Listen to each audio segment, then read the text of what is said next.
Well, good morning, good afternoon, or good evening, wherever you are. My name is Kevin Doe with Equipboard. Today, I will be reviewing and demonstrating this modern take on an old classic.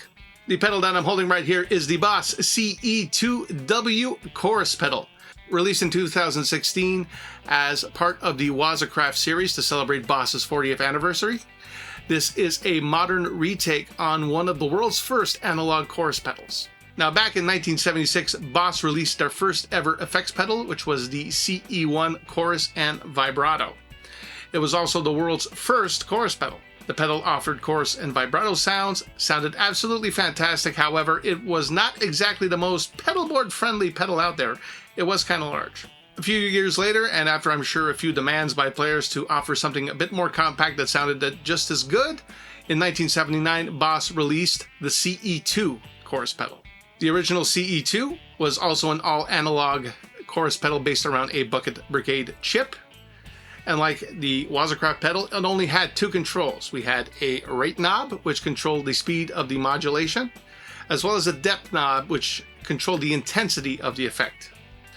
Now, the way a typical chorus pedal works is that inside the pedal, your signal is split in two. You have your regular clean signal, and you have a modulated signal. And it's the blending of these two together that give you your chorusing effect. If we take away the clean signal and just leave the modulated signal, you get your vibrato effect. With the release of the Waza Craft version, Boss made a few improvements on this old classic. Much like the original, we still have two knob control. However, one of the features that they added is stereo output. The original CE-2 was just a mono pedal. Now we have stereo functionality added into this one. This pedal also has three different modes. When this little toggle switch is moved all the way to the left, you get a reproduction of the classic CE-2 chorus. If we move the switch to the middle, we have the chorus sound from the original CE-1 chorus pedal. And finally, moving the switch all the way to the right, we have the vibrato sound from the CE-1 chorus pedal. So with this Waza Craft version of the CE-2, you are basically getting two pedals in one. Not only are you getting the sound of the CE-2, but the two sounds available in the CE-1. Now, with these three modes, we do have variations in tone as far as the chorusing sound goes. While all three modes are controlled with the two knobs, you will notice that going from one mode to the next, the controls behave in different ways. Particularly the rate control, which I found had the most variance between the three modes. Also, like any other Boss pedal out there, this thing is built inside a rugged enclosure that will probably outlast a nuclear war. If ever there is a nuclear apocalypse, there'll probably be three things that survive: cockroaches, Keith Richards, and Boss pedals. The pedal can be powered by your standard 9-volt DC adapter that will work with any other Boss pedal. And if you unscrew the little screw right here and open up the stomper for the pedal, you will find a 9-volt battery jack. Now, what I love about analog chorus sounds is that they sound really warm and very full. This is a much different sound than some of the more typical 80s chorus sounds that we're probably used to hearing in AOR rock and a lot of pop rock. That more crystal clear chorusing sound that was usually done using things like digital choruses, tri-stereo choruses, or even detuning effects commonly associated with Eventide processors. While those crystalline sounds are nice, there is something about a nice warm analog chorus sound that just sounds a little bit more full, particularly for rhythm guitar and pick passages. So, with all that talk, let's see how this pedal sounds. So for this demonstration, I will be running the pedal mono, and I'll play 4 different passages, repeating each passage through the different modes so you can hear how the modes react differently to the knob placement. For my guitar, I'm going to be using my brand new Fender Noventa Telecaster. For the amp sound, I will be using a Fender Deluxe emulation found within the Overloud THU Slate Edition plugin. And the ambience is provided courtesy of the Soundtoys Echo Boy and the Room plugin from Plugin Alliance.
So who is this pedal for? Basically, if you are a fan of that classic CE-2 analog chorus sound, you really can't beat the Waza Craft Edition. The fact that Boss has also included the sounds that were available in the CE-1 makes this a very desirable pedal. You are basically getting two pedals in one, three sounds in one. If you're looking for a bit more of that hi-fi chorus sound, you might want to consider some of the single pedal offerings from Eventide or TC Electronic. If you're also the kind who wants a lot more tweakability in a chorus pedal, you may want to consider the Walrus Audio Julia, which is another analog chorus pedal with a lot of tweakability that we have covered before on this channel. So, if you've enjoyed this video, please give it a like, share it with your analog chorus loving friends. Don't forget to subscribe to our YouTube channel. And when you do, don't forget to hit the notification bell so that you are notified of new videos as they become available. We hope you've enjoyed this review and demonstration of the Boss CE-2W analog chorus from the Boss Waza Craft line. Once again, my name is Kevin Doe for EquipBoard. Thank you very much for watching, and we'll see you in the next video.